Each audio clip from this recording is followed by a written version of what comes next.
Guys, what could be the mystery behind this man, Captain Ibrahim Traoré, the leader of Burkina Faso? Unlike every other president in the world who normally exchange greetings with handshake, have you all noticed that since Burkina Faso's military leader, Captain Ibrahim Traoré, took office, he has never shaken hands with anyone. He always greets people with his hands folded. However, in a surprise move, when he met with Russian President Vladimir Putin, he shook hands with him. The interesting aspect of it is that the reason behind this act remains unclear, but many Pan-Africans are simply happy about it for no reason. And I've been wondering what could be the reason behind this act. I might not get it, but guys, what do you think can be the reason behind this act? Captain Ibrahim Traoré of Burkina Faso. The truth. The inspiration. The people's choice. All these puppets are so unhappy about what he's doing. It's unreal. We will never know the true feelings or the true animosity that these freaking puppets feel for Ibrahim Traoré. He's putting them to shame. In only 2 years, Ibrahim Traoré has accomplished more than Paul Biya, who's been there for 42 years. Yes, I said it. He's accomplished more than most puppets out here. These puppets that are out here being politically correct all the time, whenever they stand up on any freaking podium to speak, we don't believe them because we can see right through them. You are too politically correct, puppet. Calm down. We don't believe you. You are not genuine. You are not an Ibrahim Traoré. Don't fool yourself. We know when we see the real deal. There's zero authenticity there. This particular puppet lies and flies, and we can see it. I was just about to say, especially that Ruto, when he stands in front of the press, hey, you can just hear it's complete nonsense coming out of his mouth. The fact is this. You've been there for freaking decades, and we don't know what you've accomplished. There's nothing you've accomplished. When you just 2 years, that's why we can never give any freaking puppet a pass. Because in only 2 years, Ibrahim Traoré has accomplished a lot. A lot.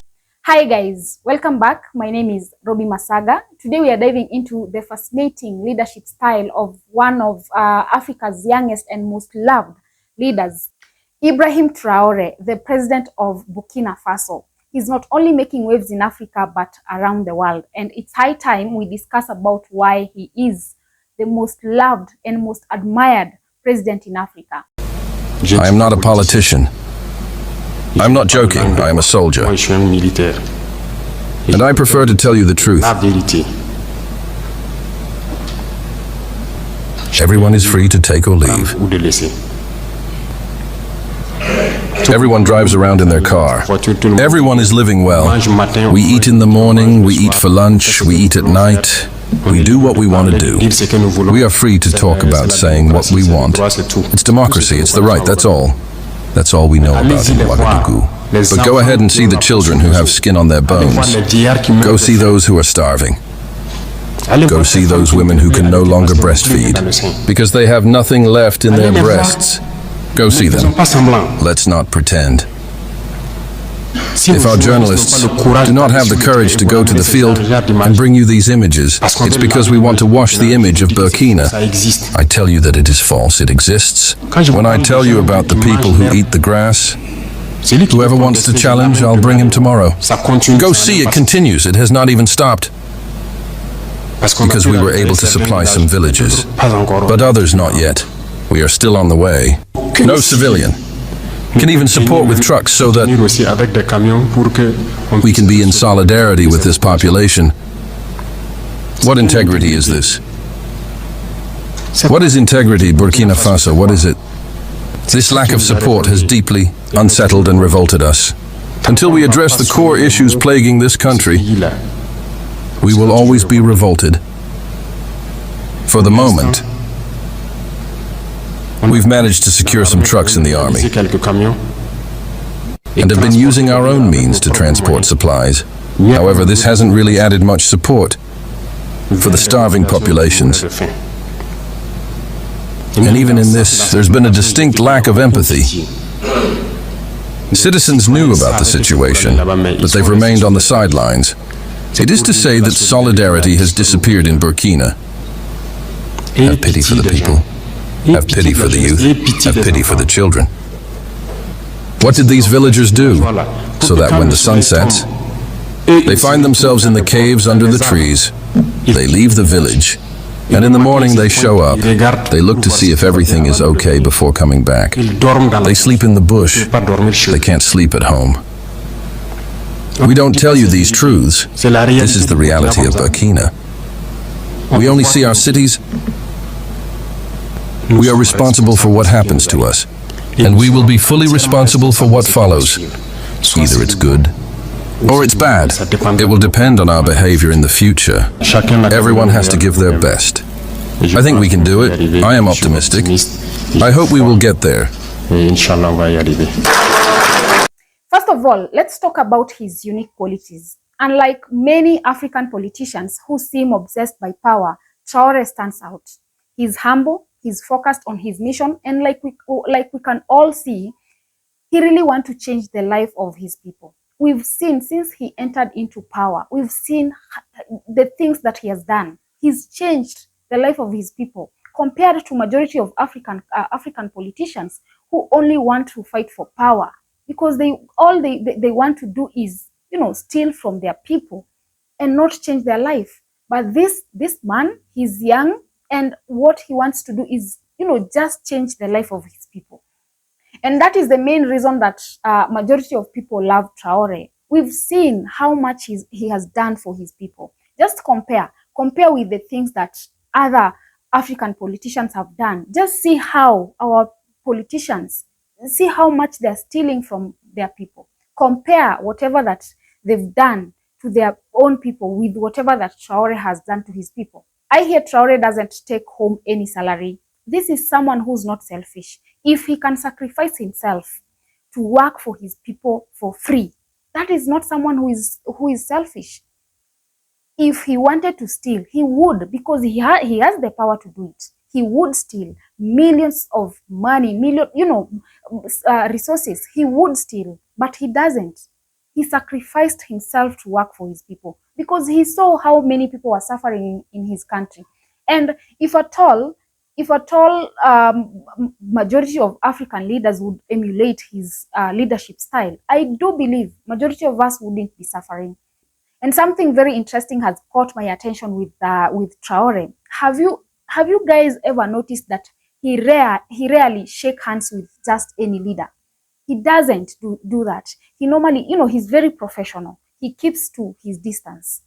He's very specific with leaders who he shake hands with. The only person that I've seen him doing that is Vladimir Putin, and I think the other day when he went to Ghana, that was the only time I saw him shaking hands with some leaders. And you ask yourself, why is that the case? Maybe there's a message he's trying to pass out there.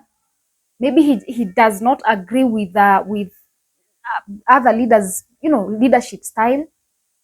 Maybe he's just trying to pass a message to them. And they need to read between the lines, because if someone is trying to pass a message to you, clearly there's something that you're doing wrong. Majority of these leaders are very corrupt. And you ask yourself, why? Why is that the case? How come he never shake hands with them? But he will shake hands with those he feels like, they have same energy as his. It's because there's something that some of these leaders are doing, and they don't align with whatever that he believes in. Other African politicians need to emulate his leadership style. You need to see what this guy is doing to his country. In few years' time, Burkina Faso will be very advanced. It will be very advanced because Traore is trying so hard to change the life of his people. Just look at other African countries, how their politicians have failed them. Look at my own country, Kenya. See, majority of youths back here, they don't have jobs.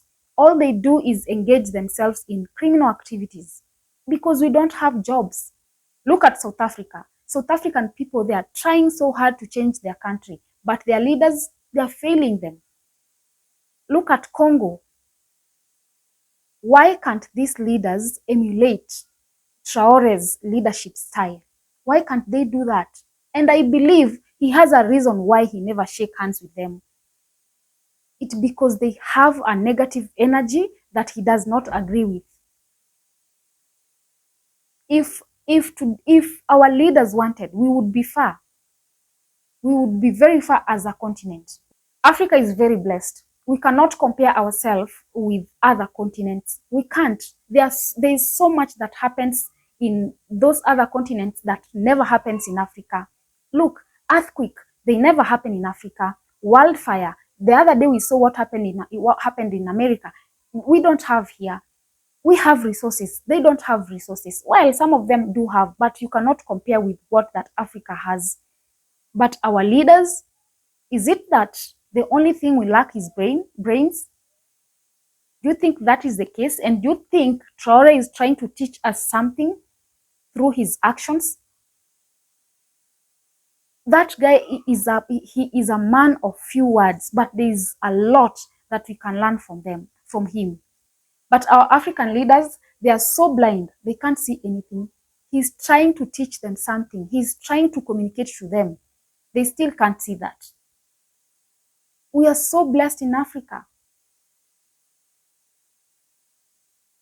To date, other continents are still fighting. They are still trying to find peace.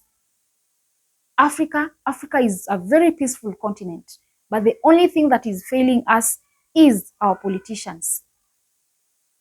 Even when God has blessed us with resources, something that can uplift our continent, instead of us utilizing that, all we do is steal your own resources, sell them to people from outside. We've seen young men in Congo being executed just because they are engaging in crime. Ask yourself why. Why are they being executed? Congo has brought back the death penalty because young men, some of them are teenagers, some of them are minors, they're engaging themselves in crime. You need to ask yourself why. What is the root cause? There must be something that makes someone to engage in crime. It's because our politicians, our leaders, they've failed us. And they will still blame us. The moment you go out there to steal, the moment you go out there to, unalive someone, you'll be arrested. But there's a force that is pushing you to do it. That is what we need to change in Africa. Our leaders need to emulate Traore. They need to follow his footsteps. He's one of the youngest leaders, but he's very wise than majority of these politicians. Majority of them, all they do is think about power, think about vengeance. They just want to unalive anyone who is against them. That is all they do out here. And that is why we are stuck. Africa is stuck. We will remain poor. Other continents will always call us poor because we lack brains. It's the only thing that we lack. And I do blame everyone, not just politicians, because we are the ones who elect them. If we said no to these corrupt politicians, right now Africa would be very far.